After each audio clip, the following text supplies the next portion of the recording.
How's everybody doing on this beautiful weekend? Raj from the Herb N Rodg Podcast here again.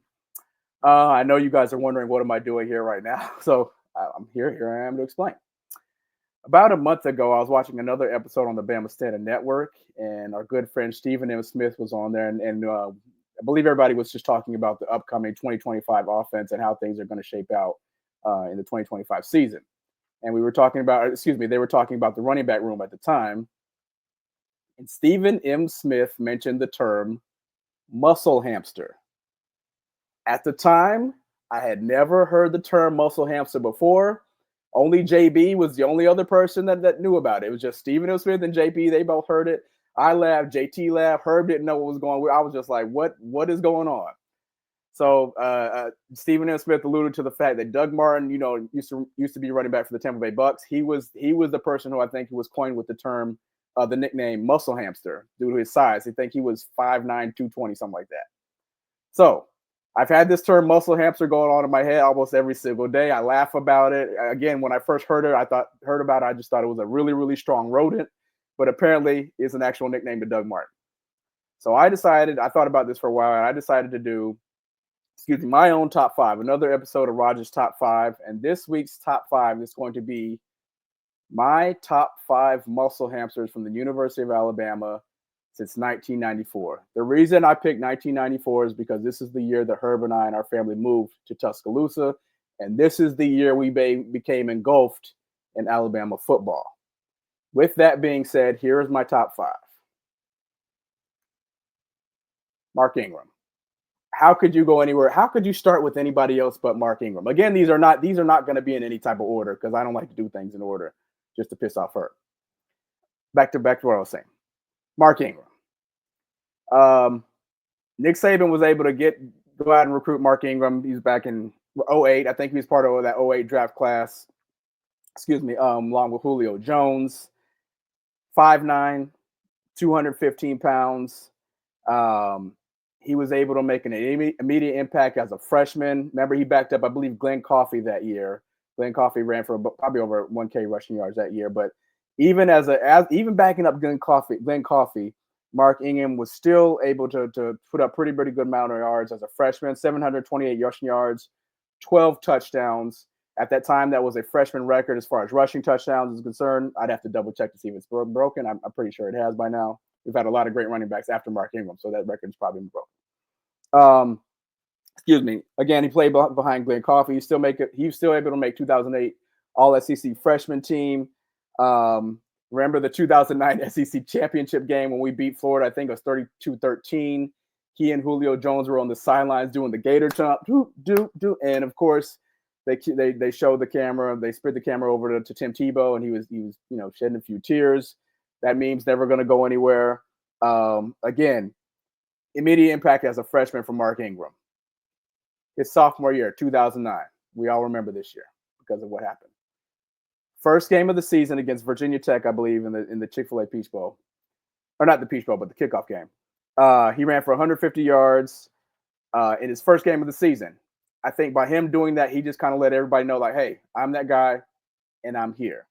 2009, he went on to win the Heisman. He went undefeated.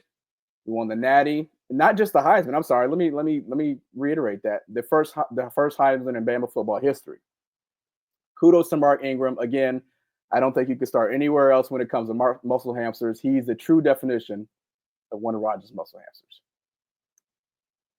Trent Richardson.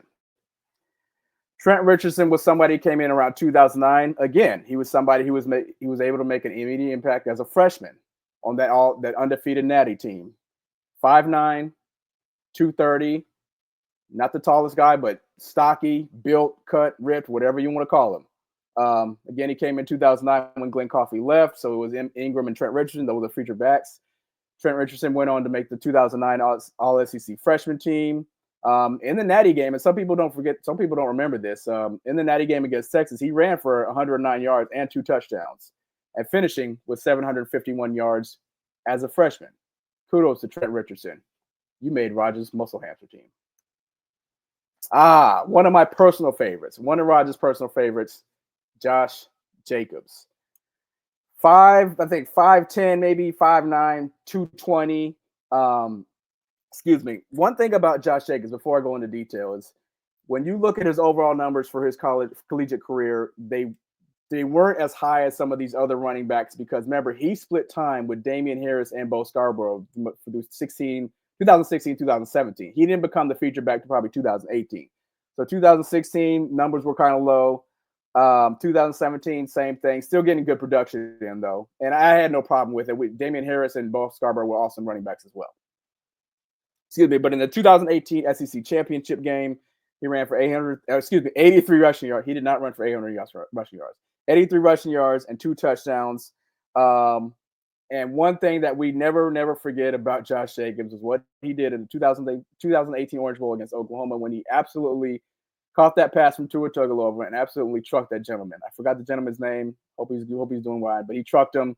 We won that game, and then I think we played Clemson and the rest of this. Anyway, he finished his career again with only 1,491 rushing yards and 16 touchdowns. I say only because some of the other guys on this list finished with over 2,500, 3,000 yards. But again, he split time with Bo Scarborough and Damian Harris. So kudos to Josh Jacobs.